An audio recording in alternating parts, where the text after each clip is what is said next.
This is SK Williams, and this video is not intended for children under the age of 13.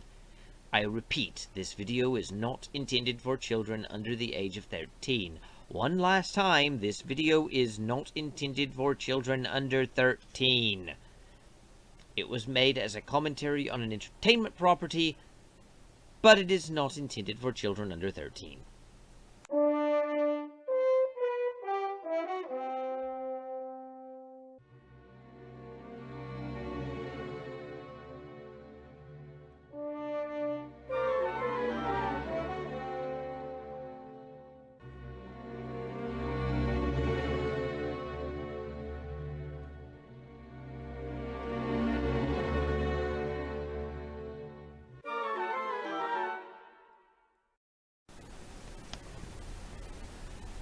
Hello, this is SK Williams, and apparently The Rise of Skywalker has been released to rave reviews?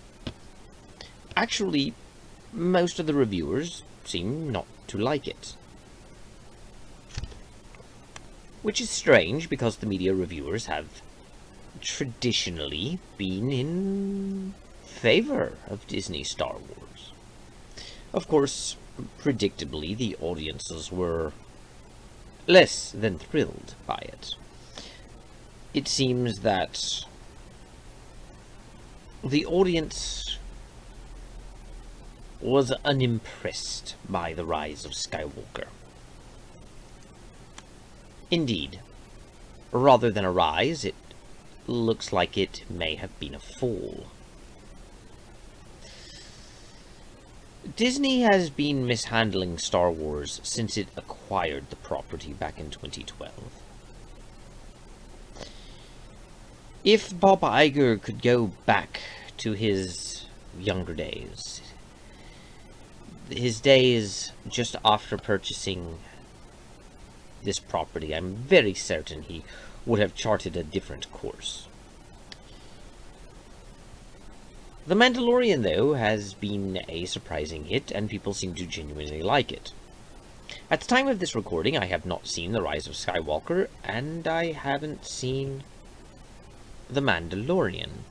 So I'm not going to give you a personal commentary on that, although, from what I understand, The Rise of Skywalker is very terrible. But, oddly enough, I've wanted to see this movie all year.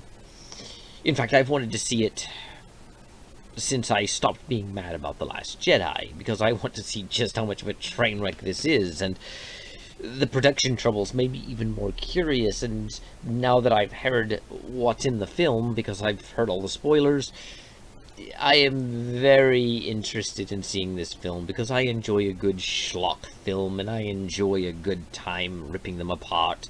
I'm a fan of Mystery Science Theater, if that let you know anything at all, and if you don't know what Mystery Science Theater is, look it up. Anyway, I'm not looking forward to it because I think it's going to be a great movie. I think it is going to be a disaster, and I think George Lucas was right when he said that big companies take these things and just ruin them. Lucas should have never sold, and I'm certain if Lucas could go back in time, he would have never sold to Disney. But now that the dust is going to settle, I have to think back.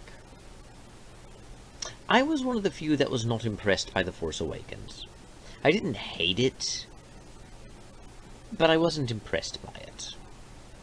I didn't get on the hype train. It was nothing special to me. I despised The Last Jedi when I first saw it. And even the Ivan Ortega cut doesn't really make a lot of the problems go away. No offense to Mr. Ortega, he did his best.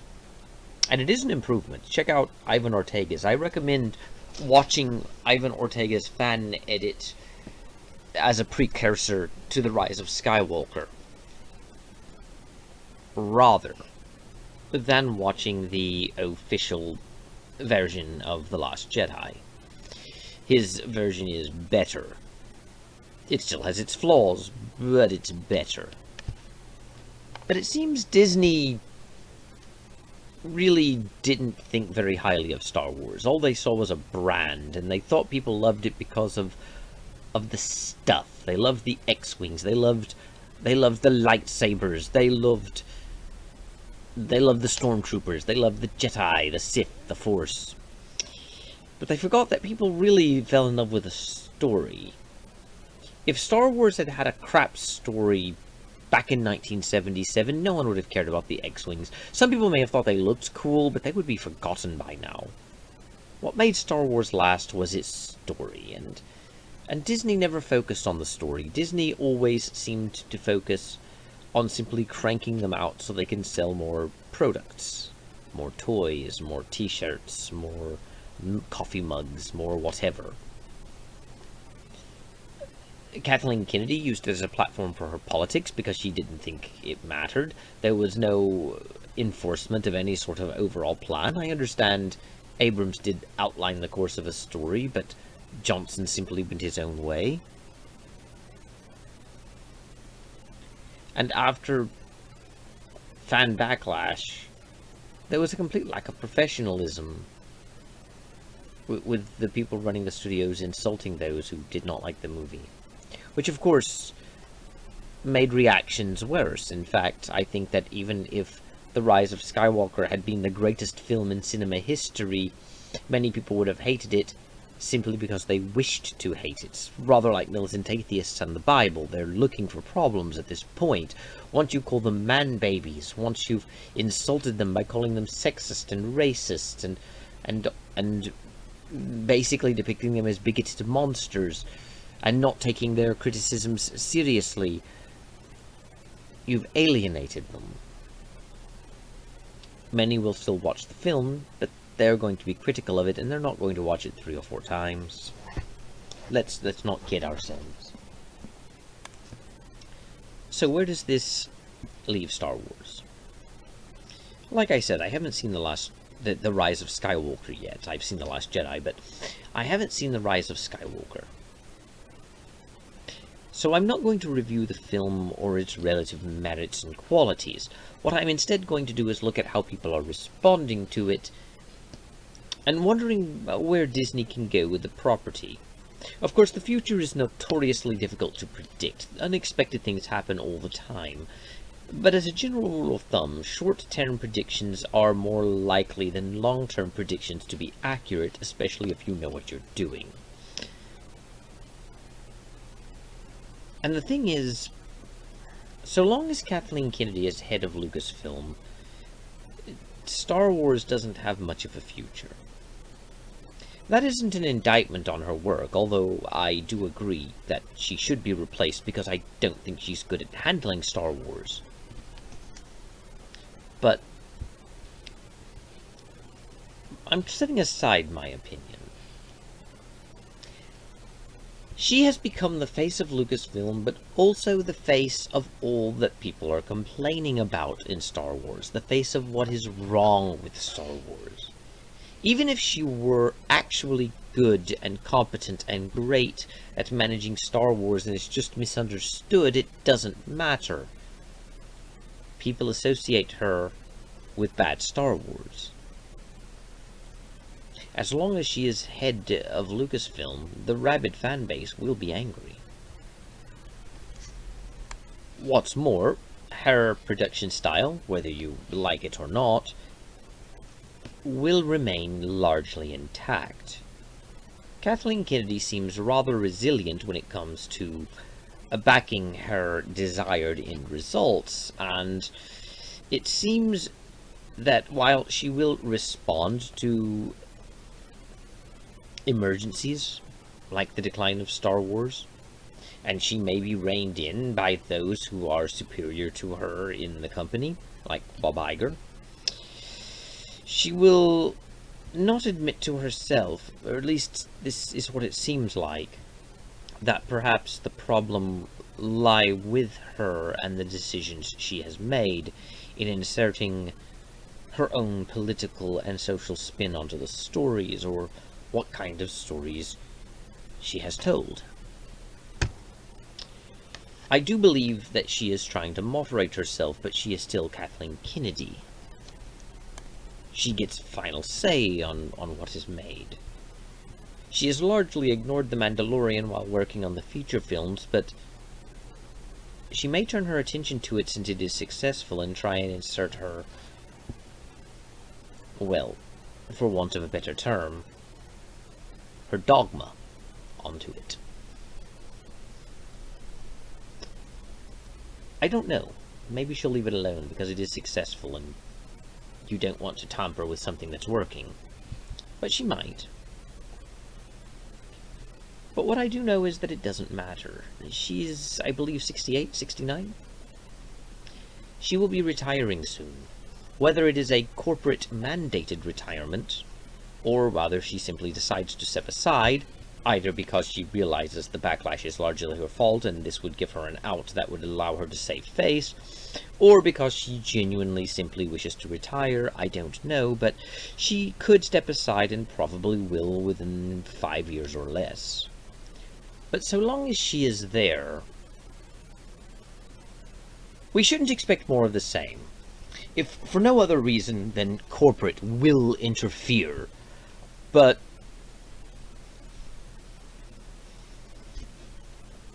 so long as she is there, you will see a similar pattern of mismanagement simply because of who she is. Kathleen Kennedy is not a storyteller.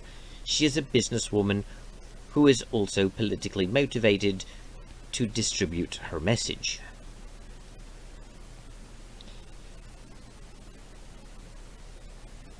Not that it matters, as fan reactions are going to determine the fate of Star Wars, more so than Kennedy.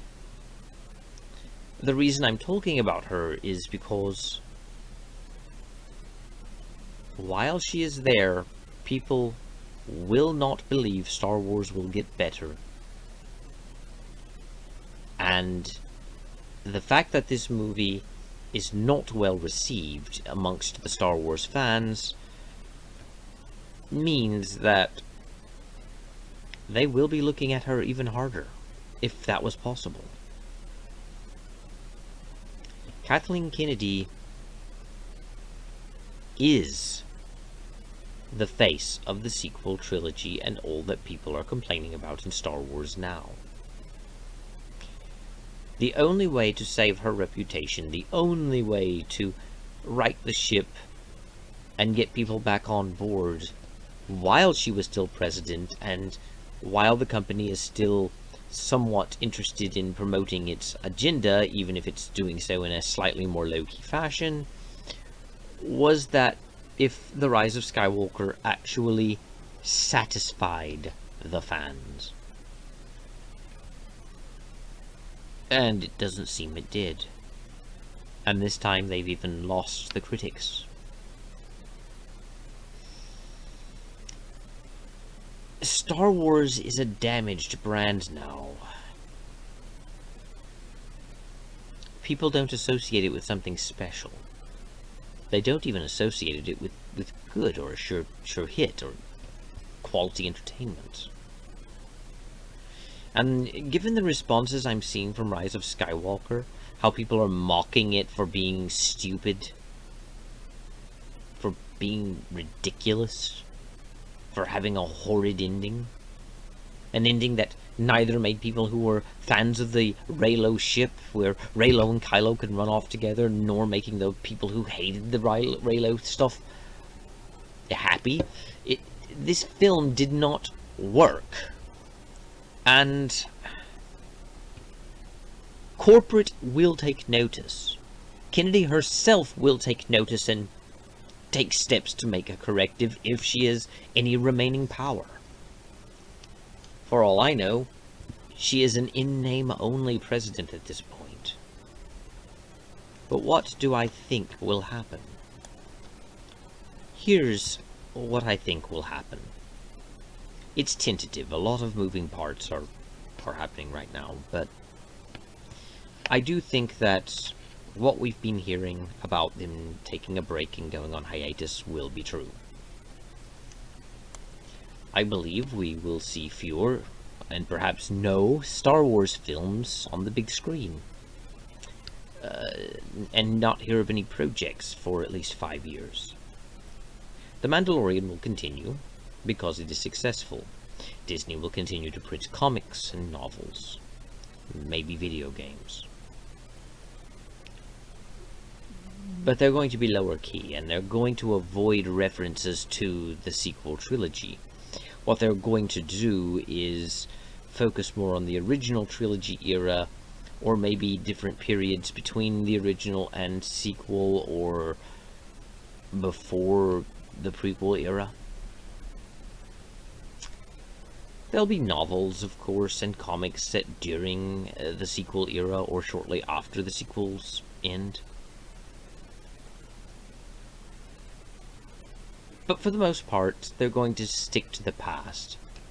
And Star Wars will be forever about its past. Like that guy who used to be the sports star in high school, still living on his glory days by telling everyone stories about his life in high school, how he won the pennant or whatever it is sports people do, even though now he's middle-aged and washed up. Don't mistake my meaning. I'm not saying all stories set in a previous period are going to be bad, but when you focus solely on past glory, you quickly stagnate.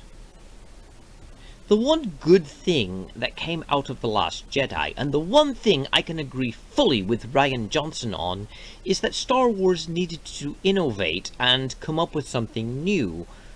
Because if you don't grow, you will inevitably decline. The problem is that Rian Johnson didn't actually come up with anything new so much as he took an axe to the tree and chopped it down. Rather than seeing the past as the roots and trunk of the tree that already existed and branching out from that, he decided to just sever all connections.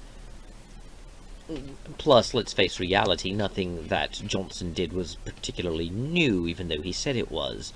His main contribution was to simply attempt to surprise audiences with unexpected twists, which makes him the equivalent of M. Night Shyamalan, rather than someone coming up with creative and original ideas. But with Shyamalan, at least his films are, to a great extent, original. Do you really think that casino that looked like it came out of a James Bond film was original? At any rate, it should be noted that you can actually set a story in a previous era in an ongoing franchise, and it still be good. You can even do new things in a story set in such a previous era. For instance, if I were writing Star Trek, I could do something new that prevents stagnation, even if I set that story within the time frame of the original series. But that's the point. By doing so, I limit myself, since we already know the history of the galaxy in Star Trek from that time period. But what's more problematic is the mentality in which people simply repeat stories they know sold the last time. Maybe they rearrange them a bit, but they still retell them.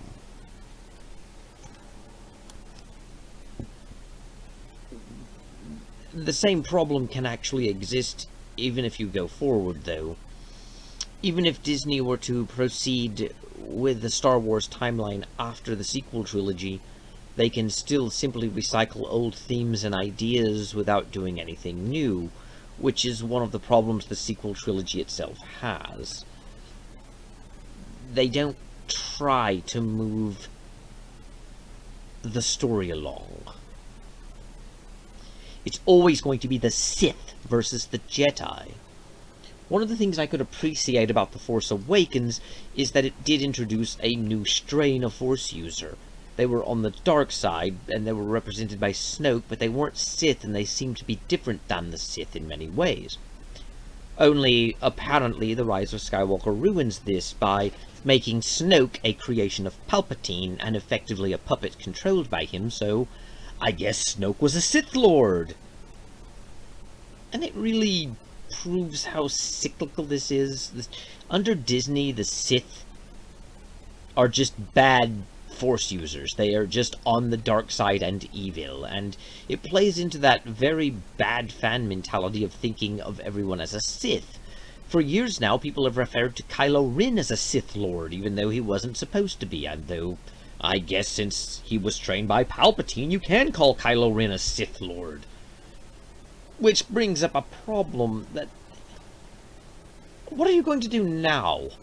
Do mother stories and find out, well, what do you know? The Sith survived, or someone finds a Sith holocron and revives the Sith Order. I guess the Jedi have to fight the Sith now. And don't get me wrong, I don't mind something like that happening. I don't mind someone finding a holocron and reviving the Sith Order maybe 100 years after the sequel trilogy happened. But you don't have to make the villains the Sith every time.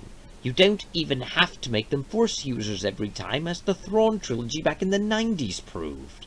The Thrawn trilogy, which apparently never existed since Kathleen Kennedy says there's no source material. Realistically, Star Wars has needed to develop new ideas to keep fresh, but honestly, the EU writers did that. I'm not saying all of the new ideas were good. They definitely weren't. But Star Wars was healthy when the expanded universe was still seen as at least somewhat canonical, and before Disney sold it, before Lucas sold it to Disney. And now it's not.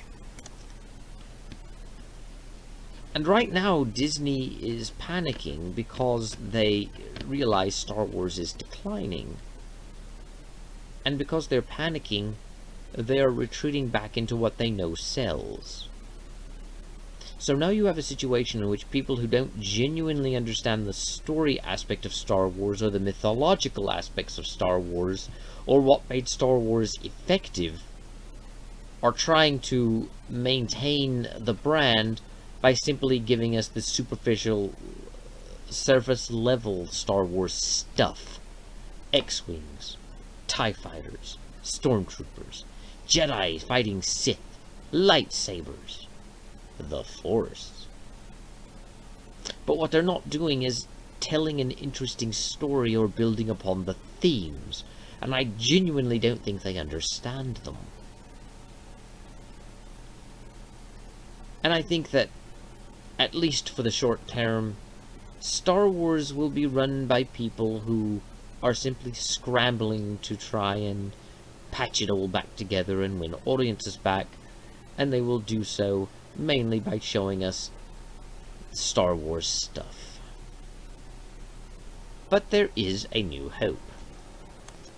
As The Mandalorian shows, you can still do good Star Wars under Disney, so it is entirely possible that once the old guard leaves, other people can start telling good Star Wars stories. Or even some of the writers they have now might be capable of doing so, but are simply held back by corporate mandate. Or perhaps some of the writers who don't understand Star Wars and are thus subsequently making bad Star Wars can learn and do good Star Wars. Or even not necessarily learn about Star Wars, but still somehow manage. It's possible. People do improve with experience. And I do think that will happen. Though whether it will win audiences back, or whether it will ever be fully repaired, or whether people can think of a way of mending it after the damage of the sequel trilogy is another matter. Just as it's another matter to determine whether the people who are writing it now will actually produce Star Wars that was like Star Wars of old, or if they'll give us something that doesn't quite feel like Star Wars, but that can still be enjoyed on its own right. And I do think we're beginning to see some of that. But for now, we're going to see not so much social justice. It will still be sprinkled in, both by design, people wanting to spread the message, and by default, because this is how these people actually think. But mostly we'll just see them trying to give you the things you like in Star Wars without coming up with anything new, and just recycling the old ideas and showing you classical imagery of, again, X-Wings, TIE Fighters, Stormtroopers, lightsabers, Jedi, Sith, the Force. And I do think Star Wars will wind down. There will be less merchandising, less advertising, and mostly it will be a print media thing for a while with occasional television references. Maybe they'll do another animated show. And for the next 7-8 years, this is what I expect to see. And we'll see if I'm correct. But I do think that desperation drives Star Wars right now. And it will be interesting to see how the company weathers the storm that is The Rise of Skywalker, which is an odd title considering the irony. A movie called The Rise of Skywalker may very well be the fall of the Disney era of Star Wars. And certainly may be the fall of Star Wars as a major franchise. I don't have much else to say, so I shall take my leave. Thank you, God bless, may the Force be with you, and goodbye.